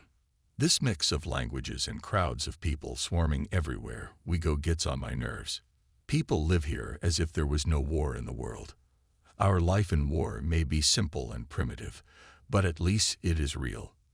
There is something that we soldiers have realized here, risking our lives every day in this deadly battle. It was a shock to me to discover that here in the city, people seek to satisfy only their own selfish desires for all sorts of revelry. This behavior is dictated entirely by the mentality of the civilian, not accepting the basic truths we are accustomed to there in war. I see the staff officers who serve in Berlin, clean, well-groomed, dressed in immaculate uniforms. I've lived in a different world for too long, and I've developed a different value system. The atmosphere of this place throws me off balance. December 22, 1943. Together with Ingrid, we went to visit my parents in Shiraz. Here, at home with my family, I began to feel some peace of mind. I harnessed my horse into a sleigh and set off on long journeys along the winter road on the banks of the Warta. Lilo and I are happy to be together. Ingrid is a beautiful little girl with curly curls, and I love it here. But even here I miss my comrades in the airfield, the smell of airplanes, and the sound of roaring engines. December 26, 1943. We are celebrating another Christmas. War still reigns on the ground. Early this morning came a telegram from squadron headquarters. Falkenzamer killed. Sommer wounded. Specht. Squadron commander does not order me to directly end my leave and immediately return to the unit, but I realized how necessary to him now, when killed Captain Falkenzamer, commander of the 4th Link, and wounded Senior Lieutenant Sommer, commander of the 6th Link. I am now the only Link commander ready for combat. 2 hours after receiving the telegram, I left with the first train. Lilo understood me. She is brave. Such can only be the wife of a soldier. She waved at me and smiled when the train started. Will we meet again? December 27, 1943. I traveled all day and night. Jum Meyer met me at Wunsdorf. He delivered me to the airfield. The squadron was transferred here a few days ago. It is a well-equipped civilian airfield of the most modern design. I immediately reported my arrival to the squadron commander. Senior Lieutenant Noak has arrived from leave, Mr. Captain. Specht smiled, shaking my hand. I knew you wouldn't leave me, Noak. I really need you right now. He told me how Falkenzamer died. I took the death of that first-class officer very hard. Immaculate-looking, tall, slender. He was beloved, his demeanor, his manners charming. He was from Vienna, formerly in the Austrian Air Force.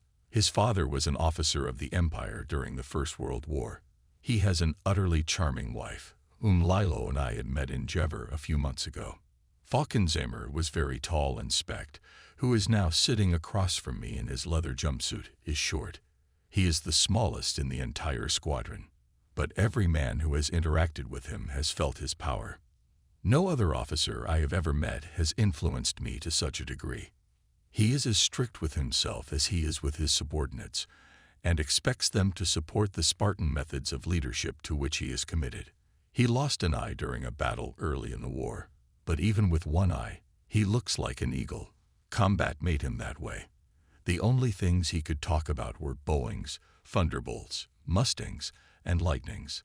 He once dragged me out of bed in the middle of the night just to discuss some tactical issues. Women were absolute evil to him. He forbade his officers to bring wives or girlfriends into the unit.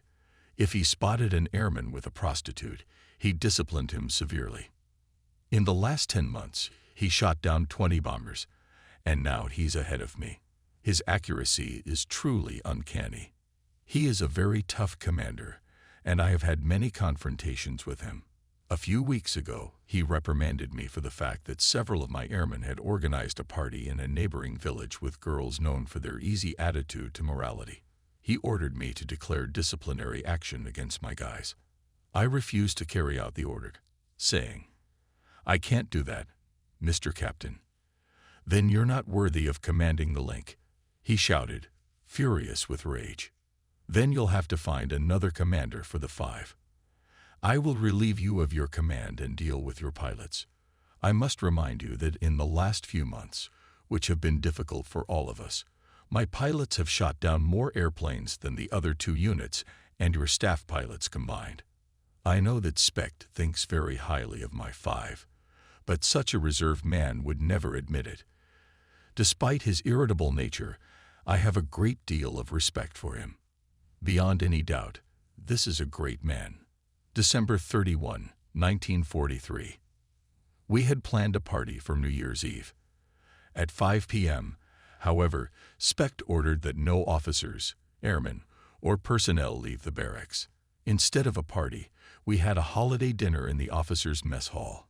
Specht was never so scolded as after this order.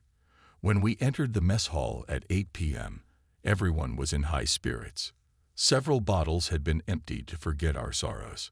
Specht called us to silence and briefly explained the reason for his order. "Gentlemen, I have received word from Division that an important decision will be made today.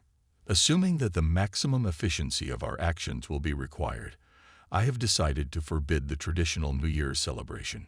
We will spend the remaining hours of the old year here together and go to bed immediately after midnight." He spoke in a sonorous, commanding voice. We preferred not to express what each of us thought about it.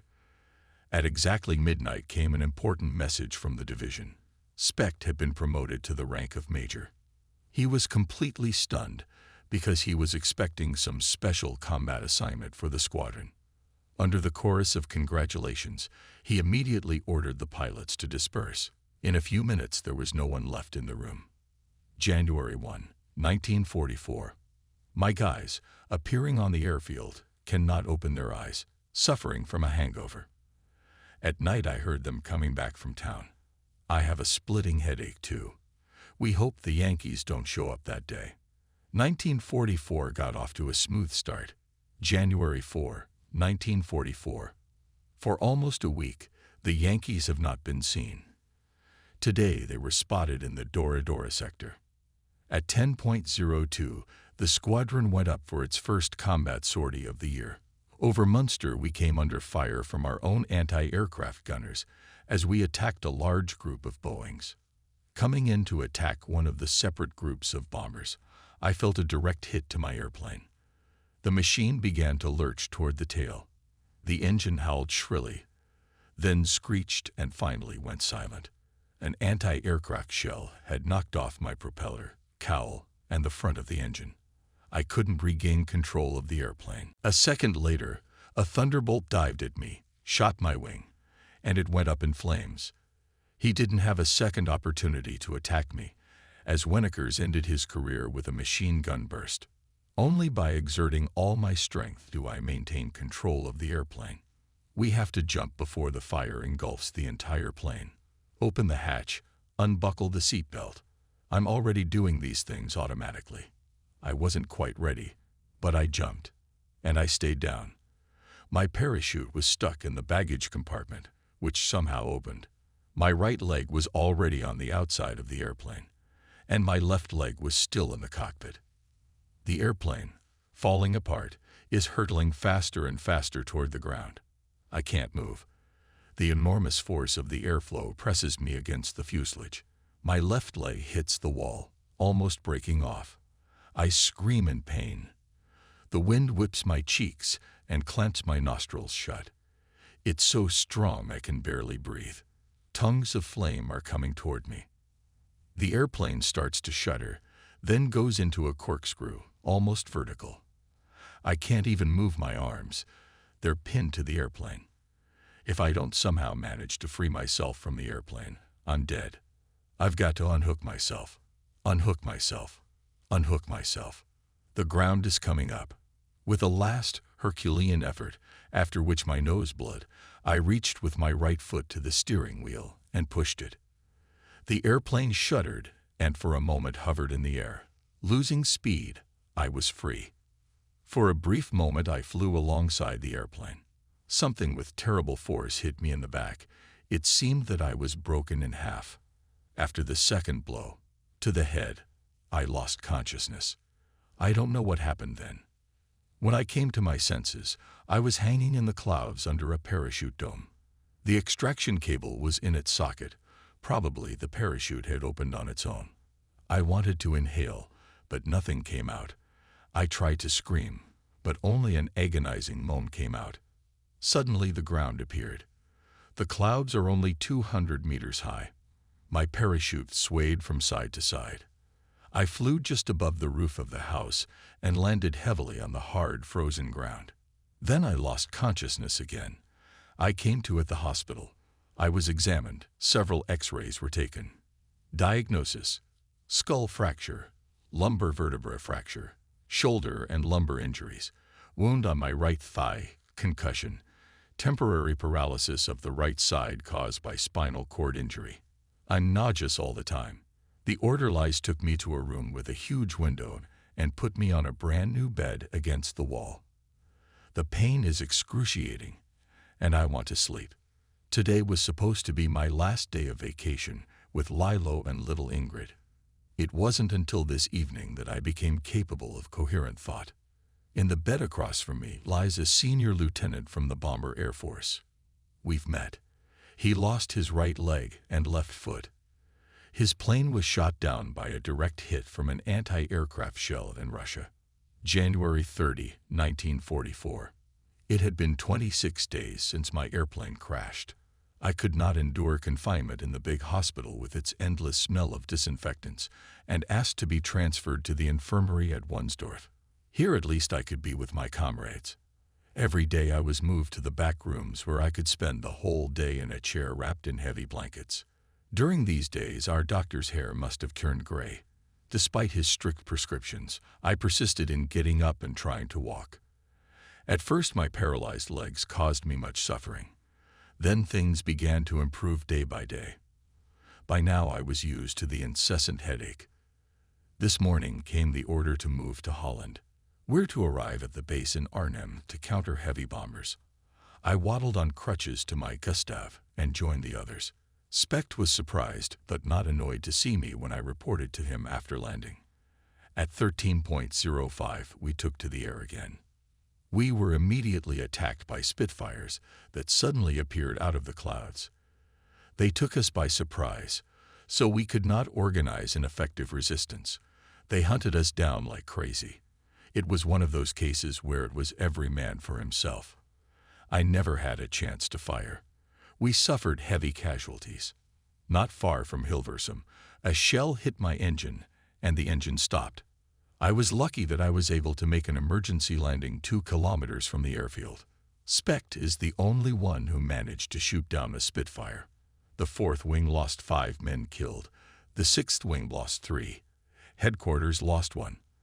I lost Esch Novotny, who had arrived only a few weeks before in my squadron. Radatz was also shot down over Hilversum, where he landed after his plane's tail was shot off. He and I flew to Wunsdorf together in a KL-35. February 10, 1944. Enemy planes in the Dora sector. The tracking station reported. At 10:38, we're taking off. Climb to 8,000 meters above the Rhine, came the order. Specht is ill, and I'm temporarily in command. At 8,000 meters above Lake Dummersee, we saw the enemy. The picture before us was, without exaggeration, awe-inspiring. We saw about 1,000 heavy bombers heading eastward, accompanied by a powerful escort of fighters.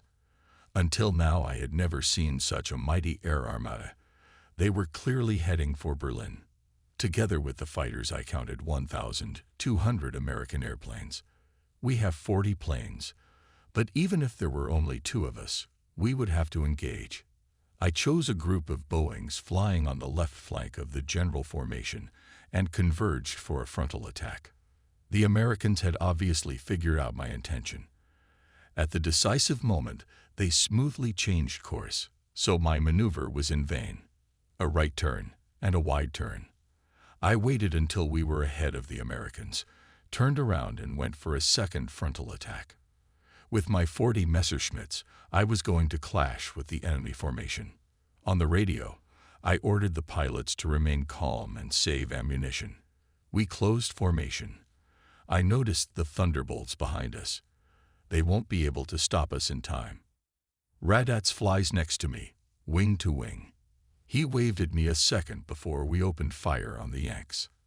As I was looking for my target and taking aim, something flashed on the neighboring plane. Radatz began to go down immediately. I could not follow him as I was firing at my target. I continued to close in on my Boeing, firing but the cockpit, until I soared upward to avoid collision. My volley hit its target. The Boeing rocked. Panicked bombers darted away. Then my victim's wing broke off, and the huge plane plummeted downward. Losing control, it entered its final dive to crash at an altitude of 1,500 to 3,000 meters. More than 10 other bombers were shot down. Finding myself alone, I found myself being pounced upon by 8 Mustangs. The pilots were clearly inexperienced. After a few sharp turns and loops, I dodged them, and soon found myself on the tail of one of them. But just as I'm about to open fire, I'm surrounded by several Thunderbolts. I am forced to dodge and rise in a vertical corkscrew. This maneuver has always saved me. No enemy managed to follow me. For about half an hour, I tried to get into a convenient position to fire at the Mustang or Lightning, but without success. Finally, I got to the tail of a group of Boeings and opened fire. But before I could see the results of my salvo, I was attacked by two thunderbolts. Both airplanes had black and white squares painted on their hoods in the shape of a checkerboard. Entering a steep dive, I disappeared into the clouds. At 11.41, I landed again at Wunsdorf. There I learned that Radats had been killed. This is a very heavy blow to our unit. Radats had been with us since the squadron was formed. I've never met a more talented pilot. He was the best of us. I can't believe he's gone.